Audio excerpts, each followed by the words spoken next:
What's happening, everybody? It's Sean with Reactions to the Classics. Today, we got a top 10 underrated artists of the UK, brought to us by a friend, longtime supporter, and patron of the channel. Slade said, appreciate everything that Slade brings and all the patrons. If you guys support us in any way, check out the Patreon link below or the patron link on the end screen. The patrons make this thing go. All right.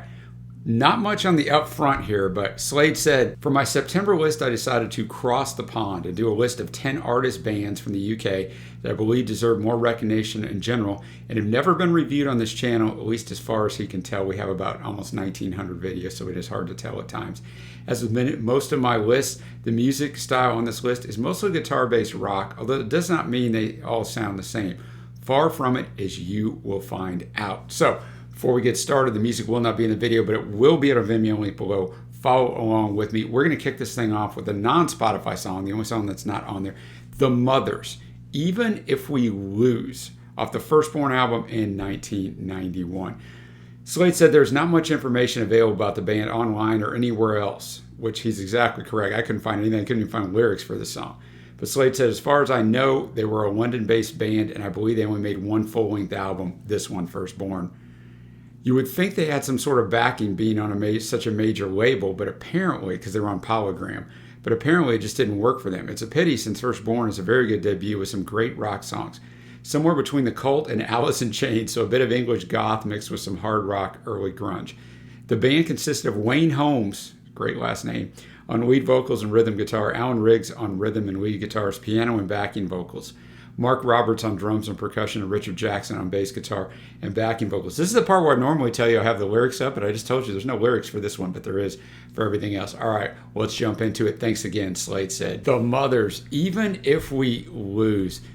Some spoken lyrics a little bit there by Wayne Holmes. I thought the guitar work by Wayne and Alan Riggs were the highlight of it. Just really, really good guitar work. Kind of took you in on that. So, I mean, I don't have a whole lot else to say about it, but I thought it was a good offering at number 10 on Slade Said's top 10 underrated artists from the UK. So now we're going to move on to number 9, and we'll be over on Spotify for the rest of the way, so you'll be able to see the song, and it's playing in the bar below. We have New Model Army, 51st State, from the Ghost of Cain album in 1986. Slade said for our next pick, we enter a very politically charged band. Bradford's New Model Army was known for their very left-wing political views that fit well into the British punk scene where the working class was celebrated and anti-Thatcher lyrics always welcome. The MVP of New Model Army was and still is Justin Sullivan, guitarist and lead singer of the band. They were formed in the city of Bradford in 1980 and released their debut album Vengeance in 1984. They released their first British top 30 hit with the song No Rest in 1985 from their second album No Rest for the Wicked. In 1986, they released their third album, the one this comes off of, The Ghost of Cain, which included their biggest hit, the very political 51st State. I found that the lyrics to the song were believed to be behind a ban by the American Musicians Union on the band, which prevented them touring this album in the US. That never helps things any, right? This did go to 71 in the UK. New Model Army, 51st State. I want to say 51st State of America, but a nice little punk offering there. Justin Sullivan, really good work as guitarist and lead singer. I mean, I can't believe this gets them banned from America. Look out your windows, watch the skies, read all the instructions with bright blue skies. We're wasps. Yeah, proud American sons.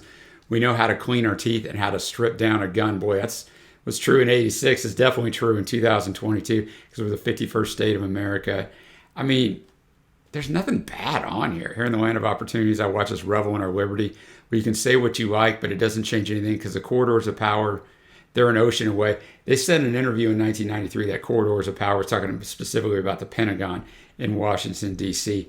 But I would say I can't believe this gets you banned from America in 1986, but might get you banned in America in 2022, the way things are crazy in this country right now. But really good song. Enjoyed that one. Now we're going to move on to The Godfathers, Believe in Yourself from the Unreal World album in 1991. Slade said The Godfathers is a London-based rock band that was formed in 1985 by brothers Peter and Chris Coyne. Peter's the lead singer while Chris is the bass player in the band. George Mazur on drums and guitars, Chris Dollimore and Mike Gibson completed the band for the first period of the band, which lasted until 2001, so during this time, when they went on hiatus for several years. They've since returned and released a new album as late as 2017, with Peter remaining the only original member. The band originally played a very American-sounding, sleazy kind of punked-up rock and roll, but on their third album, this one, Unreal World from 1991, they polished their sound somewhat, and the song Believe in Yourself could easily have become a hit for the band. Believe in Yourself, the Godfather's nice sound there. Really did enjoy that. Guitar work was reminding me of something I just can't place. It's driving me nuts. It reminds me of another artist, but the right kind of arrangement for a song like this, right? Believe in Yourself. In the lyrics, he's basically telling you, look, I can't help you until you believe in yourself. Like, that's got to come from within, and saying, your friends are not going to bring it to you. They're not really good for you. And until you believe in yourself and find that inner peace, you're not really going to be of much good to anybody else. So a really good message there, and something that, I know in the counseling world they have found as the years have went on this to be very true. So back in 91, a good message and a little bit ahead of their time. So I really did enjoy it, and I'd like to listen to some of their other stuff, since Slade said it doesn't all sound like this. This is much more refined. Now we come up to Killing Joke at number 7 with In Excelsis. I probably screwed that up. Absolute Descent album, 2010. Slade said our next pick is also a band that has had a very long career. Killing Joke was formed in London in 1978 by drummer Paul Ferguson and singer and keyboard player Jazz Coleman. They were soon joined by bassist Martin Glover Youth and guitarist Kevin Walker, usually called Georgie. This lineup released a groundbreaking self-titled debut in 1980 and lasted a few years until a few changes were made, with certain members leaving and coming back. The original lineup was reunited all the way in 2007 and continues to release albums, and a new 4-song EP is scheduled for a September 2022 release. The band's style of music is a mixture of goth rock, new wave, and industrial. They were definitely original back in the day, but while their sound has been copied or has been an inspiration for many bands since their debut, Ministry, Marilyn Manson, Nine Inch Nails, to name a few, they haven't lost their edge, as they showed on the 2010 album Absolute Descent, which opens with 4 furious songs, one of which is our pick here. I found, after meeting again in October 2007 at Paul Raven's the former bassist's funeral, and sharing the feelings of mortality that Raven's passing gave to them, that's when the original lineup got back together and worked for the first time since 1982. Wow, man, tragedy kind of brings us together. Let's check it out. In Excelsis by Killing Joke. That was a really jamming song, right? I enjoyed it. The guitar work was great. I thought the lyricism was good, with the way the furious build-up that Slade said gave it. I thought it might be a little harder edges. I mean, it's hard edge, but it's not screaming. But you know what I mean? Like, you can really understand what he's saying. In Excelsis just means like to the highest degree or in high order. So he's saying liberty is ours to protect, the glorious pursuit of happiness, the rights of free speech by consent, the right to express discontent, the glory of freedom, simple liberties in Excelsis, the right of man to eat and drink and breathe in Excelsis, the glory of freedom, the glorious pursuit of happiness. So he's just kind of going on that, like, our rights are our rights, and he's kind of just declaring that probably as much as we get to make this song too, right? And you guys can't stop us. So I thought that was really good, and I thought the musicianship on it was fantastic. I thought the mixing was really done as well, because the instrumentation sounds fantastic and it's hard driving, yet I can hear the vocals clearly. At number 6, we have Mojave 3 Mercy from the Ask Me Tomorrow album in 1996. Slade said Mojave 3 were founded in 1996 by members of the band Slowdive, whose 1995 album had performed so poorly that their record company, Creation Records, dropped the band. Lead singer and guitarist Neil Halstead, the band's leader, formed Mojave 3 with former Slowdive members Rachel Goswell, bass and vocals, and drummer Ian McCutcheon. They added guitarist Simon Rowe and keyboardist Alan Forster before releasing the band's second album. Their sound can be described as dream pop, somewhere in between Mazzy Star and Cowboy Junkies, although they did change that for their 5th and final record, Puzzles Like You from 2006. Slade said their best album to him is probably their debut album, and his favorite song from that album is this song. Now, at the start, Slade said none of these people, from what he could find, had been featured on the channel, and he was correct. However, at the time of me filming this yesterday, we put up a song battle that featured Mojave 3. I really like them, so I look forward to hearing more from them. Mercy, Mojave 3, just a great soundscape. Neil sounds really good on there, and Rachel coming in there and assisting him on those vocals. Just, it's all about the soundscape, right? Because it has a nice build, and then there's not a lot to the lyrics. Just basically, this person kind of messed him over. Mercy, I can't see your heart, I can't feel your love. Your life is like a song. You're living like a fool. You're living like a fool, but I can't tell you right. You're taking all the time. You're taking all my time. You're living like a fool, and I can't tell you right. So they're messing them over, and they won't listen to anything, because people who usually are in that headspace, don't listen to anything. But I thought the guitar work was nice. It did have a little bit of that dream pop, but the guitar broke that up a little bit. It's not quite all the way in on the dream pop on this song, but a good offering. Now we're to the top half of Slade Said's top 10 underrated artists from the UK. Number 5, we got Mystery Slang. They All Ran Like Numbers from the Venus Grove album in 1991. Slade said Mystery Slang is in reality the pseudonym for singer-songwriter Latif Gardez. He released his first album, Venus Grove, in 1991, which was followed by the sophomore album, River Towns, the following year. Mystery Slang's style is difficult to describe, but I always think of old school Nick Cave mixed with Tom Waits. Let's go, man. I love both of those guys. His debut album is his best, I think, and amongst his many fine songs, it includes a great version of John Lee Hooker's I'm Mad at You.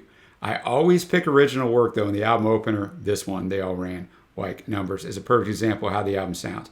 It does have that late 80s, early 90s drum sound, which I'm not a fan of, but it doesn't destroy my overall appreciation of the song or the album, and I'm with you. That drum sound, but, you know, we were a little messed up in the 80s on some of the stuff we were doing there. Let's check it out. Latif Gardez, a.k.a. Mystery Slang, They All Ran Like Numbers. It's just a song about numbers, right? You know, he starts off with the 4s and the 2s, but then he goes on to 7s, and there's no real pattern to it. And just these different adventures they got into. So I think the description here, Slade Said knows a lot about music, and his description here, I always think of old school Nick Cave mixed with Tom Waits, is absolutely perfect. If you don't know either one of those guys, I don't know what you're doing, man, but you need to, and look on the channel. We got a lot up from both of them. But the lyrics, definitely a little Waitsy, and the delivery, Nick Cavey, right? I mean, that's the best way I can put it. But enjoyed that one, man. It's kind of a vibe you're either going to like, or I don't think you're going to like at all. I don't think there's an in-between on this one. Guitar work is fantastic. The drumming, I think, as Slade Said pointed out, I was a little distracting at the start, and then I didn't notice it after that, because you get lost in the words, and that's what a well-written or interestingly written song like this does for you. Now we're up to number 4, The Blue Airplanes, Jacket Hangs from the Swagger album in 1990. Slade said the Blue Airplanes were formed in 1983 in Bristol. The main member of the band was singer and songwriter Gerald Langley. The band has typically been compared to the Velvet Underground, and this is in large part due to Gerard's poetic lyrics as much as the music itself. In many ways, they could have been part of the Paisley Underground scene if they had been a Los Angeles band and not a Bristol band. This is probably their most iconic song. It's one of the most memorable guitar riffs running through most of the song. All right, high praise. Jacket Hangs, The Blue Airplanes.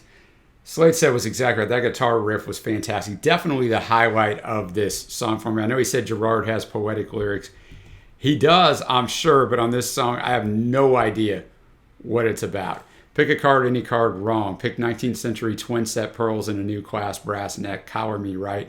We need a suit, we press a suit, so collar me. Siamese cat drapes, roughneck honey, we press a suit, we set in train, we press a suit, we swan about, we set in train. So maybe someone who's not from the United States can tell me if I'm missing some sort of great meaning in this song, but I still enjoyed it immensely because the guitar riff is fantastic and Gerard's vocals are very nice. Now we're to number 3. We got Robin Hitchcock and the Egyptians, Madonna of the Wasps from Queen Elvis in 1989. A lot of great names in here. Slade said Robin Hitchcock is a London-based singer-songwriter who originally was a member of jangle pop guitar rock band The Soft Boys, whose Underwater Moonlight album from 1980 has been hailed as an alternative rock masterpiece, and bands such as REM, The Replacements, and most Paisley Underground bands have pointed towards it as a major influence. Wow, never heard of it. That is high praise from some bands that I love. However, the band split up after that album, and Robin Hitchcock launched a solo career with the Egyptians as his backing group, whose members included former Soft Boys members Andy Metcalf on bass and Morris Windsor on drums. Robin Hitchcock himself is heavily influenced by Bob Dylan and the Beatles. I mean, can you be influenced by two greater acts? And is generally highly regarded within alternative rock as one of the most important figures. He's released a large number of albums both with the Egyptians or just by his own name alone. His latest album to date is 2017's self-titled album. Slade said believes that his best work came in the 80s. His most melodic album is probably this one, 1989's Queen Elvis, and that's where this song comes from. All right. Madonna of the Wasps, Robin Hitchcock, and the Egyptians. That song was over way too quick, right? I have no idea what it's about. I tried to do a little research there to see, but it is just so good. The melody on it, the guitar work, it's fantastic, man. I mean, I'm not going to read you the lyrics. We just want to know, is this love? That's basically the chorus. But I mean, wow.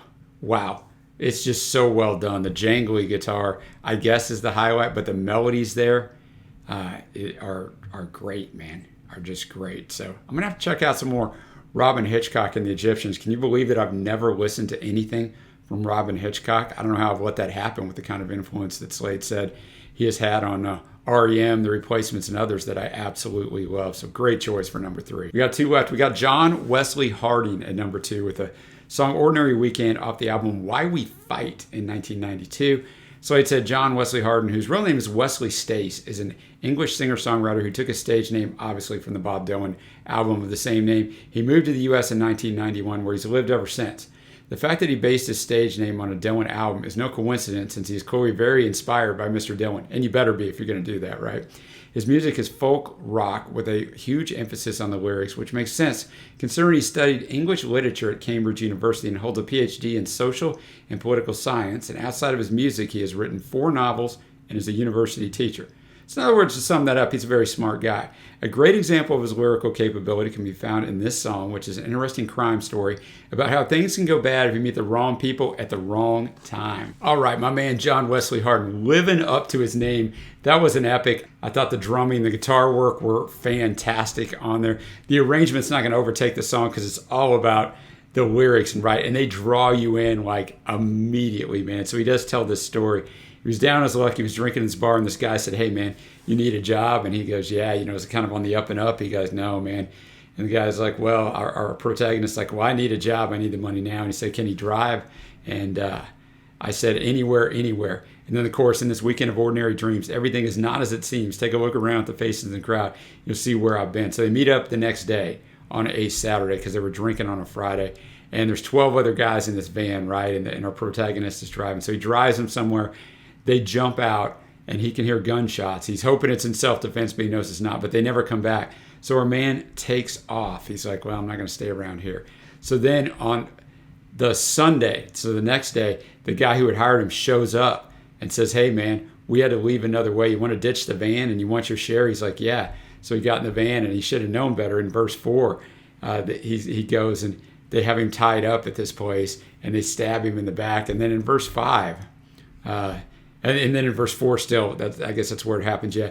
They bound me by my hands, they tied my feet, they threw me in a sack, and they took me to the lakeside where they threw my body in so I could hear them laughing. They said, "You can sink or swim, sink." So verse 5, "So hear you desperate women, and hear you desperate men. Don't take your life for granted. Please don't live your life in vain. But if you think you can change it, hope you know you can't go back. Just go down to the lake, watch me floating in that sack, watch me floating in a sack." He repeats that 3 times, and it's just phenomenal storytelling, man. This is great. Drum roll, please. Number 1 on the top 10 underrated artists from the UK, we have Bill Fay. The song War Machine from Who Is the Sender in 2015. Slade said for my number 1 pick, I went with a singer-songwriter who was a cult figure for many years. Bill Fay, born in 1943 in London, released 2 albums in the early 70s, both to great critical acclaim, before disappearing from the public scene for many years. See, people like the mysterious man. In 2004 and 2005, a couple of albums of demos and unreleased late 70s recordings were released, and in 2010, a few new home-recorded songs were released as part of a compilation album. But it wasn't until 2012 that an actual new studio album was released, some 41 years after the previous real studio album by Bill Fay. Since then, he's released 2 other studio albums, Who Is a Sender, which this comes off of in 2015, and Countless Branches, just a couple years ago at the time of this filming in 2020. He's been described as the English Bob Dylan, which is not totally off, even if Bill Fay's main instrument is a piano rather than an acoustic guitar. His lyrics can be dire and apocalyptic, but they also bring hope for the most part and often has a religious undertone. The title song of Who Is a Sender is an excellent example of this. Bill Fay is clearly not young anymore, but his trembling voice only highlights the emotions you get from hearing the words he sings.